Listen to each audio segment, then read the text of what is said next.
जिस तरीके से आज दिखाई देती है, वैसी जाति व्यवस्था बुद्ध काल में उपलब्ध नहीं थी। लोग कुछ पेशे के तौर पर करते थे, मगर उसका संबंध और संदर्भ जाति के साथ नहीं था। जिस तरह की जाति व्यवस्था प्रतिक्रांति के बाद निर्माण की गई, उस तरह की जाति व्यवस्था बुद्ध काल में नहीं थी। अगर ऐसा होता तो बुद्ध के प्रवचन में वर्ण व्यवस्था का जिस तरह से खंडन है, उसी तरह से जाति व्यवस्था के विरोध में भी बुद्ध का अभियान होता।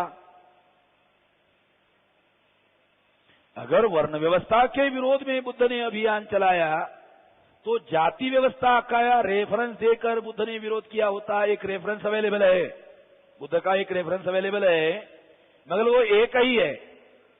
अगर ये कोई व्यवस्था का मामला था, जाति व्यवस्था का, तो इसके विरोध में तो बहुत लंबा अभियान चलाया जाना चाहिए था, मगर ऐसा अभियान बुद्ध के समय में दिखाई देता नहीं है। तो ये पेशे रहे होंगे, जाति की व्यवस्था नहीं होगी। मगर एक बात बुद्ध के प्रवचन में उपलब्ध है, वो है जातियां जानवरों में होती है, इंसानों में नहीं। जातियां जानवरों में होती है, इंसानों में नहीं। इसका क्या अर्थ है? जैसे सुअर, गधा, खच्चर, समझने के लिए घोड़ा, गधा, खच्चर, सुअर हो गया। अब ये जानवरों में, अब ब्राह्मण, क्षत्रिय, वैश्य, शूद्र हो गया। ए चार। अभी आपको ये बात समझाता हूं। ब्राह्मण के घर में आदमी पैदा होता है, क्षत्रिय के घर में आदमी पैदा होता है, वैश्य के घर में आदमी पैदा होता है, शूद्र के घर में भी आदमी ही पैदा होता है। बराबर है? और ये ब्राह्मण, क्षत्रिय, वैश्य, शूद्र का कॉमन नेम क्या है? मानव। कॉमन नेम मानव। और ये जो चार अलग अलग जानवरों के नाम दिए, इन सभी अलग अलग नाम वाले को कॉमन नेम क्या है? जानवर। इनका कॉमन नेम जानवर। अब देखो, ब्राह्मण के घर में आदमी, क्षत्रिय के घर में आदमी, वैश्य के घर में आदमी, शूद्र के घर में भी आदमी हो गया। चारों के घर में आदमी पैदा हो गया। ब्राह्मण के घर में ब्राह्मण नहीं, क्षत्रिय के घर में क्षत्रिय नहीं, वैश्य के घर में वैश्य नहीं, शूद्र के घर में शूद्र नहीं, चारों के घर में आदमी पैदा हो गया। अब आप जानवरों में देखते हैं, घोड़े के घर में घोड़ा, गधे के घर में गधा, खच्चर के घर में खच्चर, सुअर के घर में सुअर। हर एक के घर में जानवर पैदा हुआ। घोड़े के घर में घोड़ा पैदा हुआ,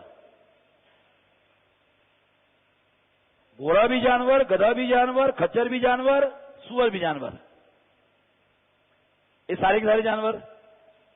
मगर अलग अलग घोड़े की जो जाति है उसमें घोड़ा पैदा, गधे की जाति में गधा पैदा, सुअर के जाति में सुअर पैदा, खच्चर के जाति में खच्चर पैदा।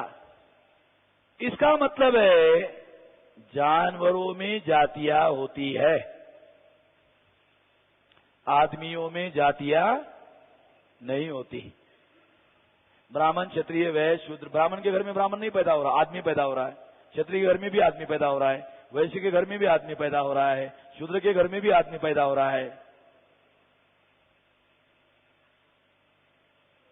चारों के घर में आदमी पैदा हो रहा है।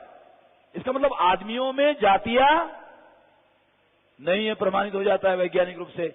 इस तरह से जानवरों में नहीं। जानवरों में क्या होता है, जानवरों की जो अलग जाति है उस जाति में वही पैदा होता है। घोड़े के घर में घोड़ा, गधे के घर में गधा, खच्चर के घर में खच्चर, सुअर के घर में सुअर। इसका मतलब है जानवरों में जातियां होती है, इंसानों में नहीं। जानवरों की व्यवस्था ब्राह्मणों ने इंसानों में लागू कर दी। ऐसा बुद्ध के समय में नहीं था।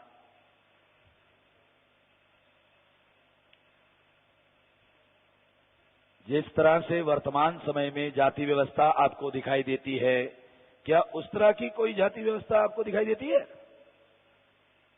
उस समय ऐसी पेशे, जाति के पेशे लोग करते होंगे, मगर इस तरह की जाति व्यवस्था उपस्थित थी, ऐसा कोई प्रमाण उपलब्ध नहीं है।